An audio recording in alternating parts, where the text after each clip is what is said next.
Hello बच्चों, last video में हम लोग पढ़ रहे थे अबाउट द अमाइंस एंड उसके अंदर हम लोग स्टडी कर रहे थे about the methods of preparations. तो मेथड्स ऑफ प्रिपरेशंस, कुछ मेथड्स ऑफ प्रिपरेशंस हम लोगों ने पढ़ी है और कुछ बैलेंस है उसे हम लोग आज पढ़ते हैं। हम लोगों ने last time 3 methods of preparation पढ़ी है। अब 4th वाली मेथड ऑफ प्रिपरेशन जो है वो हम लोग देखते हैं, that is Hofmann's bromamide degradation. Hofmann's bromamide degradation, ये जो मेथड है इसमें आप लोग अमाइंस प्रिपेयर करते हो फ्रॉम अमाइड्स। तो सर अमाइड से अमाइन प्रिपेयर करने के लिए एक मेथड हमने पढ़ के रखी है, दैट इज रिडक्शन। हाँ, लेकिन ये ऐसी मेथड है जिसमें हम लोग अमाइड को डिग्रेड करेंगे। नाम लिखा है मैंने हॉफमन्स ब्रोमामाइड डिग्रेडेशन। हॉफमन तो पता है आपको, ब्रोमामाइड डिग्रेडेशन का मतलब क्या? Degradation of amide by bromine, right. तो इस प्रोसेस की खासियत क्या है सर? तो this is an example of step down. ये स्टेप डाउन का एग्जांपल है। मतलब क्या? मतलब ये कि length of carbon chain decreased by 1। इसमें एक कार्बन एटम जो है ये कम हो जाता है। कैसे कम हो जाता है देखते हैं। अगर हम लोग अमाइड की बात करते हैं तो अमाइड ऐसे रिप्रेजेंट किए जाते हैं, ठीक है। And when it is treated with bromine in presence of alkali, चाहे तो एक्वस अल्कली लीजिए या फिर अल्कोहलिक लीजिए, काम वही होता है। फॉर एग्जाम्पल मैं यूज करता हूँ NaOH। तो इट इज ऑब्जर्व दैट कि आपको इस रिएक्शन का प्रोडक्ट मिलता है ऐसे। देखिए यहाँ पर जो CO ग्रुप है, कार्बोनिल ग्रुप है, ये पूरी तरीके से क्या हो गया? टूट गया, डिग्रेड हो गया। एंड देयरफॉर इसका नाम हम लोग देते हैं डिग्रेडेशन, हॉफमन्स ब्रोमामाइड डिग्रेडेशन। यहाँ पर हमें जो बाय प्रोडक्ट्स मिलते हैं, ये बाय प्रोडक्ट्स मिलते हैं कुछ ऐसे। ये इस तरीके से रिएक्शन होती है। इसके ऊपर भी क्वेश्चन आपको मिलता है कि हॉफमन्स ब्रोमामाइड डिग्रेडेशन में कि पर ब्रोमीन मॉलिक्यूल अल्कली के कितने मोल्स लगते हैं। तो एक ब्रोमीन का मोल अगर लगता है तो अल्कली के कितने मोल्स लग गए आपके पास? 4, राइट। नाउ ये बहुत ही सिंपल मेथड है, याद रखना बहुत इजी है। देखिए अगर आप लोग इसका एग्जांपल लेते हैं तो सबसे सिंपल एग्जांपल लेते हैं अमाइड का। ये this is called as what? Acetamide. सोचिए जरा, एसिटामाइड के ऊपर अगर आपने ये रिएक्शन लगा दी तो आप लोग KOH का इस्तेमाल भी कर सकते हो। तो आपको जो प्रोडक्ट मिलेगा, क्या ये प्रोडक्ट ऐसा नहीं होगा? That is called as what? Methyl amine. यहाँ से रिलीज हो जाएगा potassium bromide and potassium carbonate भी रिलीज हो जाएगा, है। इतनी सिंपल रिएक्शन है।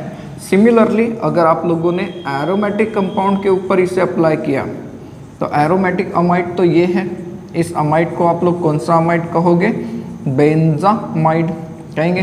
बेंजामाइड का हॉफमन्स ब्रोमामाइड डिग्रेडेशन करिए तो सर बेंजामाइड के ऊपर अगर ये रिएक्शन अप्लाई करेंगे तो हमें जो प्रोडक्ट मिलेगा वो तो ऐसा होगा।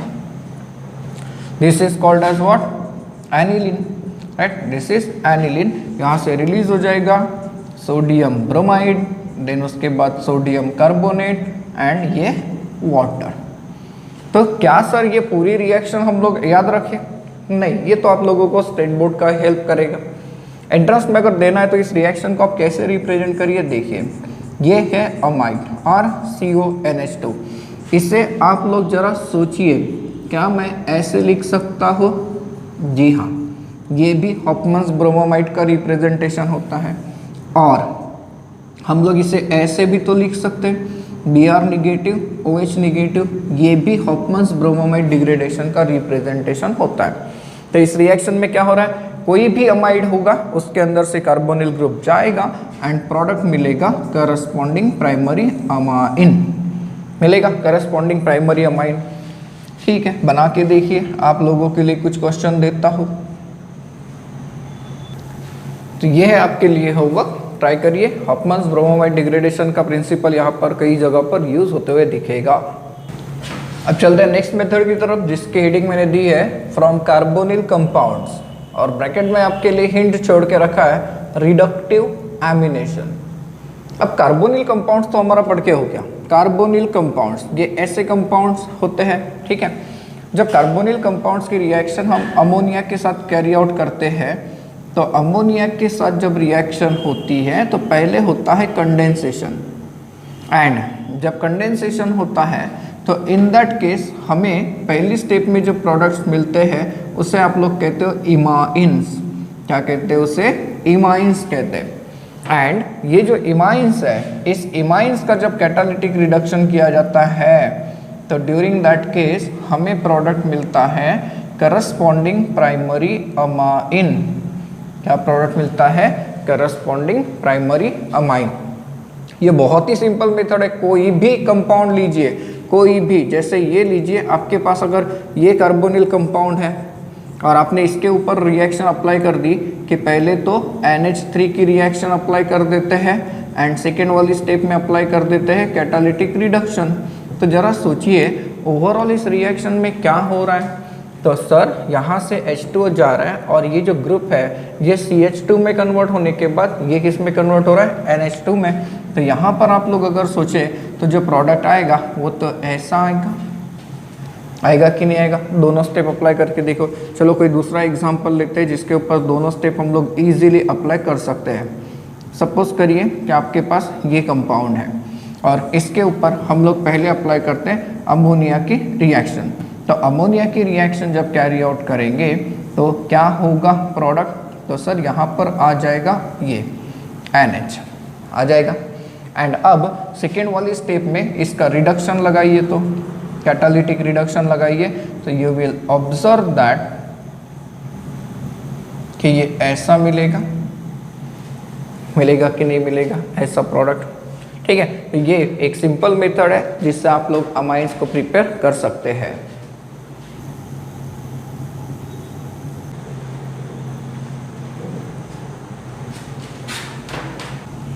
देन चलते हैं नेक्स्ट मेथड की तरफ, जिसे हम लोग नाम देते हैं Smith reaction. Now Smith reaction की अगर बात करें तो स्मिथ रिएक्शन में होता क्या है? इस रिएक्शन में हम लोग कार्बोक्सिलिक एसिड, जो कार्बोक्सिलिक एसिड्स होते हैं, इन कार्बोक्सिलिक एसिड का जो रिएक्शन है ये रिएक्शन कैरी आउट करते हैं विद दिस कंपाउंड जिसका नाम होता है hydrazoic acid. It is called as what? Hydrazoic acid, and it is carried out in presence of concentrated sulfuric acid। जब आप लोग कार्बोक्सिलिक एसिड को हाइड्राजोइक एसिड के साथ हीट करते हो तो carboxylic acids are converted into corresponding primary amine with the evolution of nitrogen gas and carbon dioxide gas. देखिए इस रिएक्शन में पूरा का पूरा COOH चला गया और उसकी जगह पर कौन आ गया? NH2। सिर्फ आपको यहाँ पर याद क्या रखना है? Hydrazoic acid. Now for example कोई भी एसिड ले लीजिए, चलिए ये सबसे सिंपल एसिड लेते हैं। इसे अगर आप लोगों ने हाइड्राजोइक एसिड के साथ हीट किया in presence of concentrated H2SO4 तो क्या हमें ऐसा प्रोडक्ट नहीं मिलना चाहिए? That is CH3 NH2 with the evolution of what? Nitrogen gas and CO2 gas. मिलेगा कि नहीं मिलेगा? देन चलते हैं नेक्स्ट मेथड की तरफ जिसका नाम होता है Curtis degradation. That is by Curtis degradation.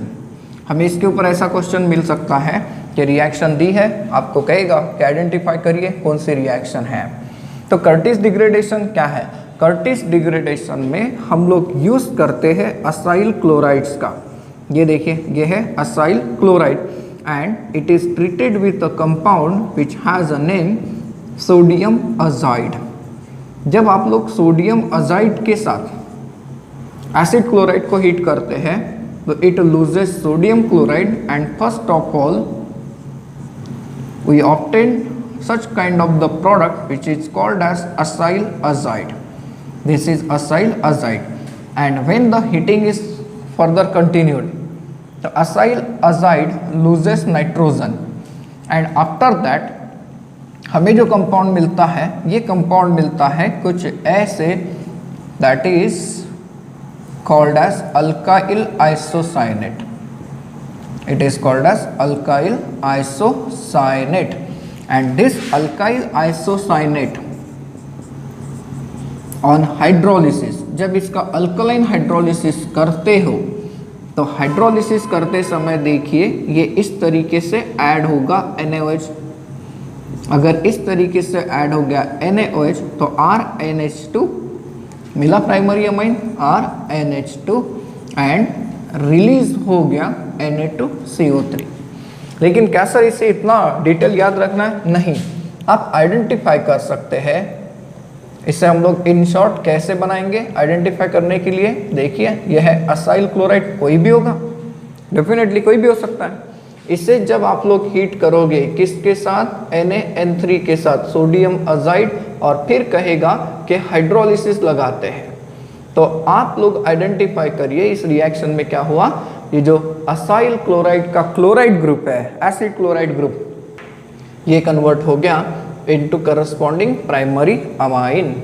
मिला? तो कोई भी असाइल क्लोराइड लीजिए, आप लोगों को प्रोडक्ट मिलेगा करस्पॉन्डिंग प्राइमरी अमाइन। जैसे मान लीजिए कि आपके पास ये एसिड क्लोराइड है और आप लोग इसे हीट करते हो with sodium azide and followed by hydrolysis, तो ये पूरा ग्रुप चला गया, यहाँ का कार्बन चला गया। आप लोगों के सामने जो प्रोडक्ट आएगा, क्या ये ऐसा नहीं होगा? ट्राई करिए।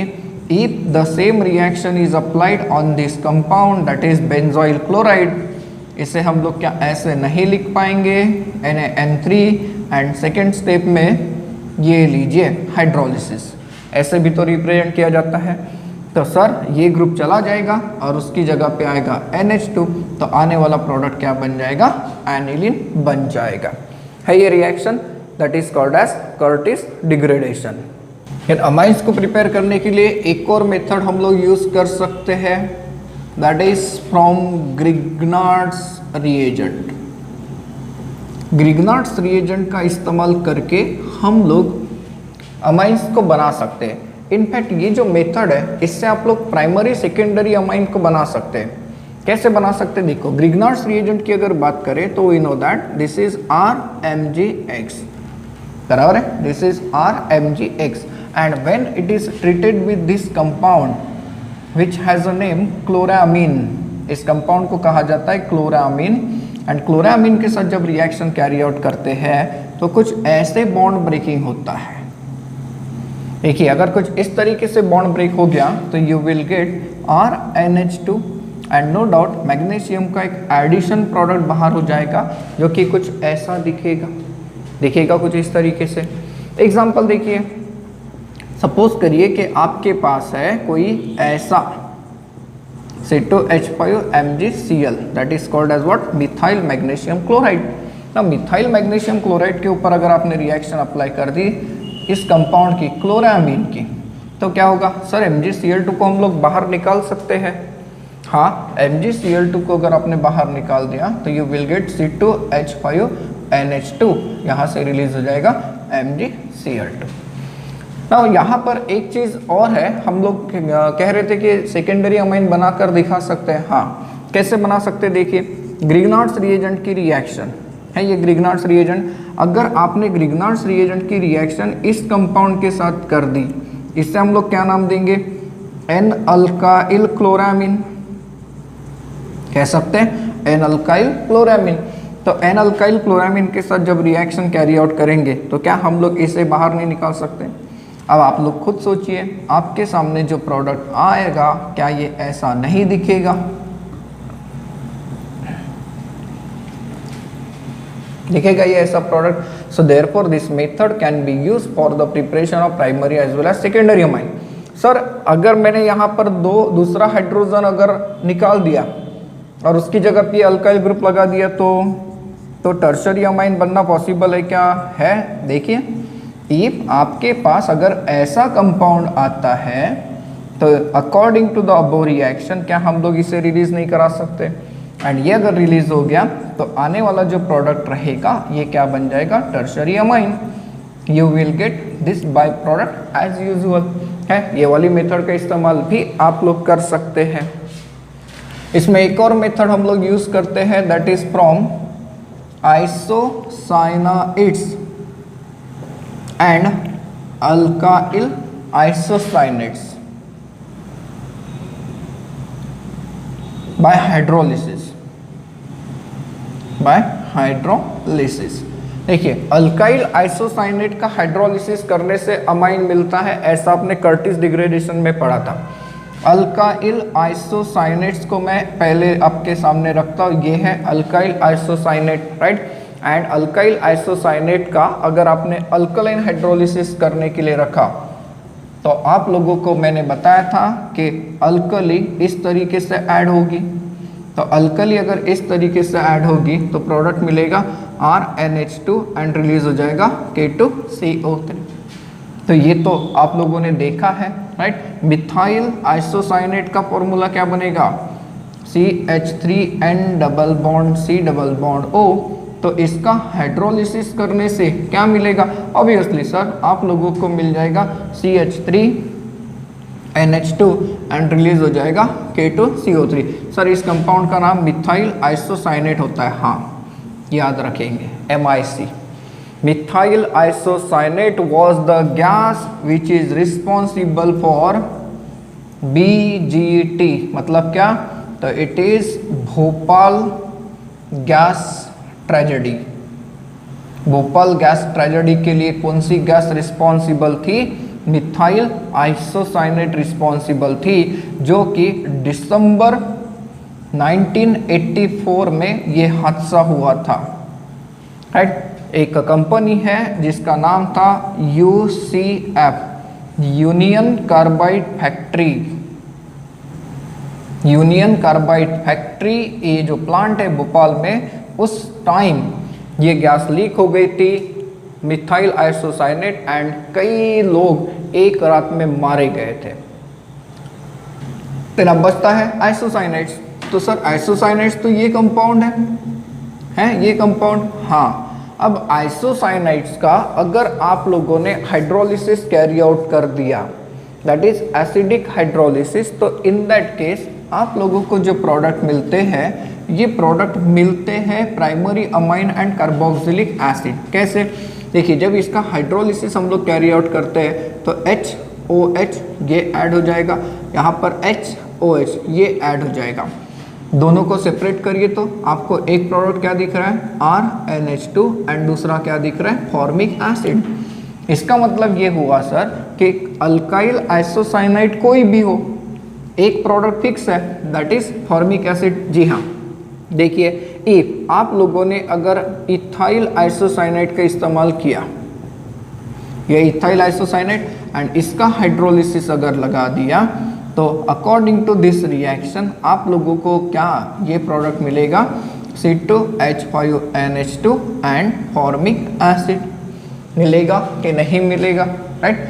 देन एक और मेथड हम लोग यूज करते हैं, दैट इज फ्रॉम डीकार्बोक्सिलेशन, और you can say alpha amino acid, from alpha amino acids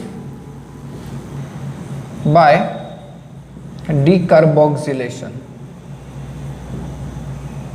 alpha amino acids का अगर आपने डीकार्बोक्सिलेशन कैरी आउट करा, ये है कार्बोक्सिलिक एसिड, ये हो गया अल्फा कार्बन और ये हो गया अल्फा अमीनो, हो गया। इसका डीकार्बोक्सिलेशन कैरी आउट करते हैं by heating with barium hydroxide as a base. तो ड्यूरिंग दैट केस इसका डीकार्बोक्सिलेशन होता है। Decarboxylation means what? Removal of CO2। ये CO2 गैस रिलीज होती है एंड आपके सामने जो प्रोडक्ट बन के आएगा वो हो जाएगा corresponding primary amine. For example suppose करिए कि आपके पास कोई ऐसा अमीनो एसिड है, अल्फा अमीनो एसिड चाहिए, बीटा वगैरह नहीं, only alpha amino acid can give this reaction. तो ड्यूरिंग दैट केस ये डीकार्बोक्सिलेशन हो जाएगा सर, एंड हमें जो प्रोडक्ट मिलेगा वो मिलेगा ऐसा, दैट इज N-प्रोपाइल अमाइन। देन चलते हैं last method, that is from isocyanides by reduction. ये जो मेथड है, this method is use for the preparation of secondary amines only. क्यों? क्योंकि अल्काइल आइसोसाइनाइड्स ये कंपाउंड है, है ये कंपाउंड। एंड अल्काइल आइसोसाइनाइड्स का जब हम लोग रिडक्शन कैरी आउट करते हैं by using sodium metal and ethanol, तो सोडियम मेटल एंड इथेनॉल के साथ जब रिडक्शन कैरी आउट करते हैं तो इस ग्रुप का रिडक्शन होता है एंड ये ग्रुप आपको ऐसा प्रोडक्ट देगा। देखिए कंप्लीट रिडक्शन हो गया। अब ये कंप्लीट रिडक्शन जब हो गया तो ये आपको मिल गया सेकेंडरी अमाइन। और इस सेकेंडरी अमाइन की खासियत देखो कि एक अल्काइल ग्रुप हमेशा कौन सा रहेगा, मिथाइल। फॉर एग्जाम्पल इफ अगर आप ऐसा कंपाउंड लेते हैं जिसे हम लोग क्या नाम देंगे, फिनाइल आइसोसाइनाइड, फिनाइल आइसोसाइनाइड। तो फिनाइल आइसोसाइनाइड का अगर आपने रिडक्शन लगा दिया with the help of sodium metal and ethanol, तो in that case it is observe कि ये कुछ ऐसा प्रोडक्ट आपको देगा जिसे आप लोग क्या नाम देंगे, एन-मिथाइल एनिलीन, कह सकते हैं N-methyl aniline.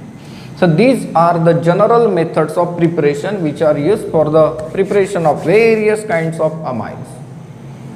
Now physical properties की अगर बात करें तो डिस्कस करते हैं कि जो लोअर मेंबर्स होते हैं अमाइंस के, जैसे कि methyl amine and ethyl amine, तो these are gases. Higher members liquids होते हैं और उससे भी हायर मेंबर्स सॉलिड्स होते हैं। एरोमेटिक अमाइंस की अगर बात करें तो एरोमेटिक अमाइंस बहुत ज़्यादा टॉक्सिक होते हैं, राइट। एंड अमाइंस जो लोअर मेंबर्स है up to 4 carbon atoms, these are soluble in water because of the formation of hydrogen bonding, पानी के साथ हाइड्रोजन बॉन्डिंग बनती है। एंड रही बात बॉइलिंग पॉइंट की, तो अमाइंस का बॉइलिंग पॉइंट ज़्यादा होता है, अमाइंस का बॉइलिंग पॉइंट ज़्यादा होता है as compare to corresponding aldehyde, ketone, hydrocarbon and ether, but it is less as compare to that of alcohol and carboxylic acid. हम लोगों ने बॉइलिंग पॉइंट का ऑर्डर जो है अलग अलग क्लासेस का वो याद करके रखा है। And in case of isomeric amines, isomeric amines में अगर आप लोग ढूंढोगे तो बॉइलिंग पॉइंट का जो ऑर्डर मिलता है वो कैसा मिलता है, तो primary greater than secondary greater than tertiary. सबसे ज़्यादा बॉइलिंग पॉइंट किसका होता है, तो प्राइमरी अमाइन का होता है, बाद में सेकेंडरी का, बाद में टर्शरी का होता है, right? So these are methods of preparation and the physical properties.